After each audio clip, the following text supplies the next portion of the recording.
daw? Ang asim yan.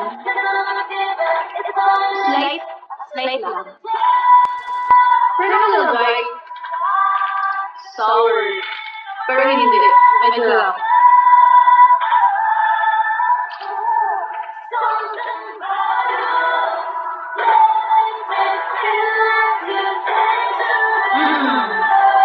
Mahilig kasi ako sa mga ganyan. Sweet and sour. Sweet and spicy.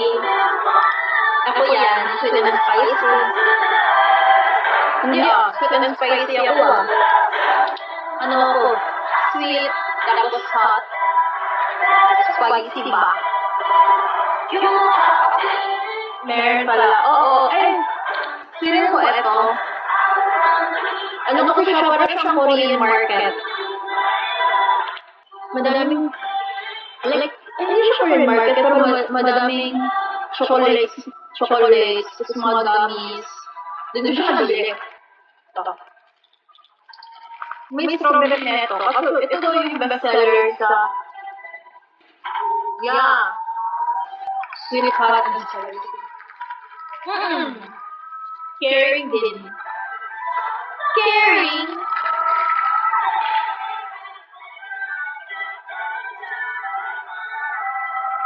Broken na ako, guys. Ito anong flavor na? No ako eh. Yun nga. Sweet, hot, spicy. Yun na.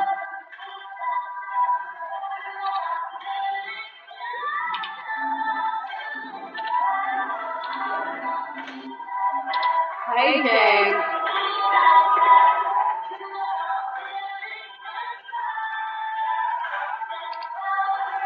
Hindi ako sour, guys, kasi naliligo ako araw-araw. 2 times a day. 2 times a day yan.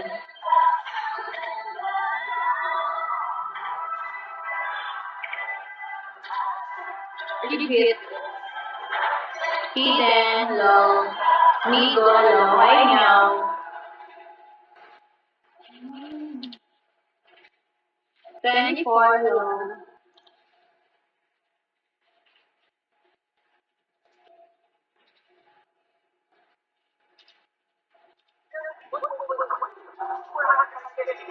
Hi, Lods. Hi.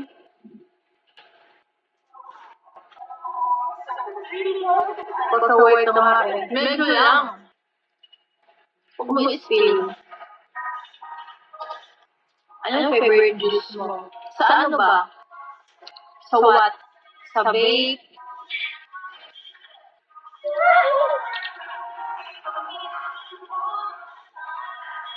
Favorite juice? Sa drinks?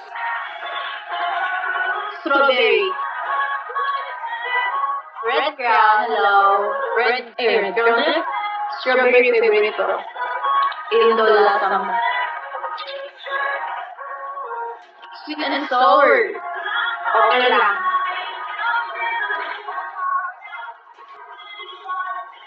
Ganun. Pero hindi ko naman siya iniinom. Hindi ako mahilig sa juice. More on ano eh. More on...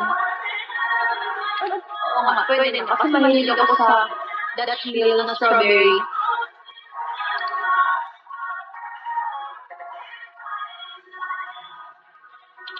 DC, hello. Kumusta? Basta sa ubiyam. Tingnan ako nang mabili ng purple yam. Hi, Jean. Tingnan ako nakabili. Parang naghihirap na ako ngayon.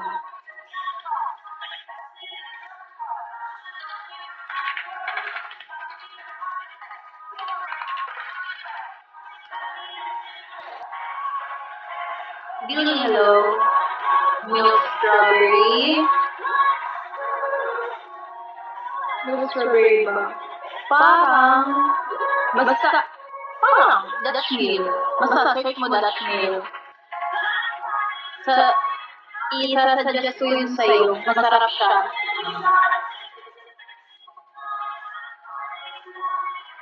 kinakain mo?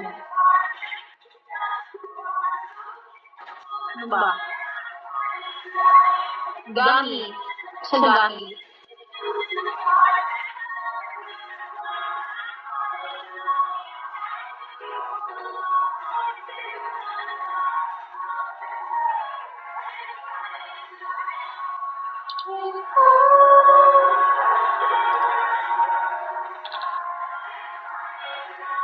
No difference sa milk mo.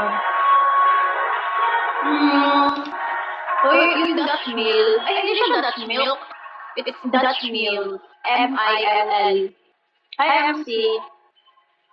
Para siyang yogurt na kasi. Ganun.